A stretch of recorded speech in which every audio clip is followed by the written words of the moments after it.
You say in the book, I have some notes here from Foreign Policy Begins at Home. You say that it's difficult to be optimistic about the country's prospects in Afghanistan, in line of the Taliban resilience, the weakness and corruption that plague Afghanistan's government, and the reality that Pakistan will continue to be a sanctuary for the Taliban and other armed groups that seek to gain a foothold or more in Afghanistan. So this is very depressing, given that we took what you say also in the book was a classic war of necessity when we began, right after 9/11, and have turned it into something which it does not in any way benefit our national security and has been a tremendous drain in resources, and where we've lost precious lives and have lost a lot of goodwill as well. So. I agree. If you call me depressing, my kids call me Debbie Downer. So, look, I think Afghanistan, as you say, as I wrote in the book, it began exactly right. We gave the government, the Taliban government at the time, a choice. You get rid of Al-Qaeda, or we'll get rid of you, because you're not fulfilling your obligations under international law to be a responsible sovereign. They refused to meet their obligations. We then worked to oust them. We succeeded.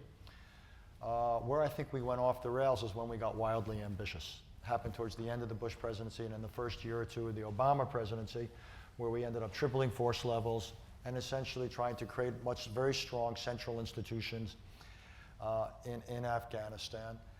I think this flies in the face of Afghan history and culture.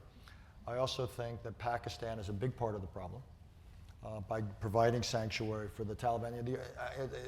It's bizarre. I often hear the argument now, we have to stay the course in Afghanistan because otherwise Afghanistan will become a base from which Pakistan will be destabilized. And I hear that, and then I scratch myself. I said, well, why should we be more worried about the stability of Pakistan than Pakistanis? They're providing the base, which is radicalizing Afghanistan. I actually think what happens in Pakistan is going to determine the future of Pakistan. That's far more important than Afghanistan. Pakistan has more than 100 million nuclear weapons. It's got the world's most dangerous terrorists. It's got a population that's what, 6 times that of Afghanistan. It's a much more dangerous, significant country. But Afghanistan is simply a place where we've poured in more resources than either the potential would have argued for or our interests would have argued for. So this is strategically, it seems to me, it doesn't make sense on strategic terms. And you've got limited resources. So you've got to focus where your interests are greatest and where you think you can accomplish the most good, given the nature of the situation and the tools or instruments you can bring to bear. Afghanistan is just a mismatch. And also it appears that we didn't really learn anything from Iraq, because again, everything we tried to do there in terms of establishing thriving democratic institutions and a stable Iraq has not happened. No, it's not. What Iraq, regionally, I think has been unfortunate.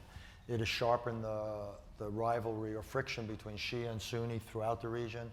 It's dramatically strengthened the hand of Iran. So Iraq has had all sorts of unfortunate strategic repercussions, but even Iraq within itself, while there's some good news, oil production is up, Saddam Hussein is gone, the continuing instability inside Iraq, to me, suggests that this country is not on a trajectory that will be self-stabilizing. But you know, if you say oil production is up, and there are all these voices that were raised during the war in Iraq saying this is a war for oil, but as Bill Maher said last week, you know, if we're going to go to war for oil, next time can we get some oil? Well, exactly. I mean, the claims that it was a war for oil was wrong in the sense the claims were made at the time. There was never a commercial case for oil.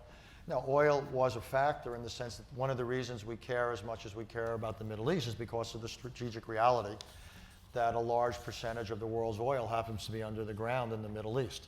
Without it, we would look at the Middle East differently. But we never went into war either against Iraq 20-odd years ago or more recently for reasons of commercial advantage. And I worked in both administrations. I sat in more meetings on the 2 Iraq wars than I can count. Never once in any of those meetings was the argument of commercial advantage ever raised. But why didn't we get any commercial advantage? Given that, I mean, as you know, I've been opposed to the war in Iraq and what we've done there for years. But given that we got there, how come we're sort of at the end of the line? Lots of reasons. In some cases, American firms got caught between trying to stay on good relations with the central government of Iraq, not cutting separate deals with the Kurds. There was some places in Iraq that were not very pro-American.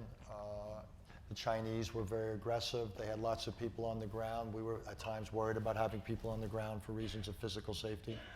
Our own energy situation is also transformed. We don't have a strategic interest in the direct sense anymore. We don't need to import oil from Iraq or anywhere else anymore.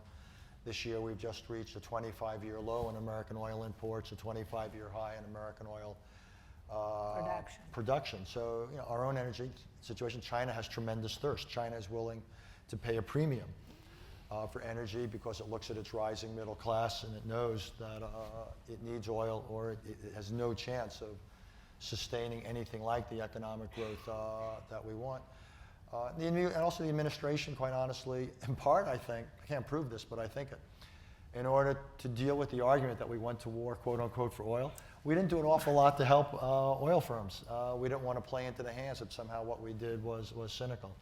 So for all these reasons, while we've gotten some contracts, we haven't gotten an enormous number of contracts.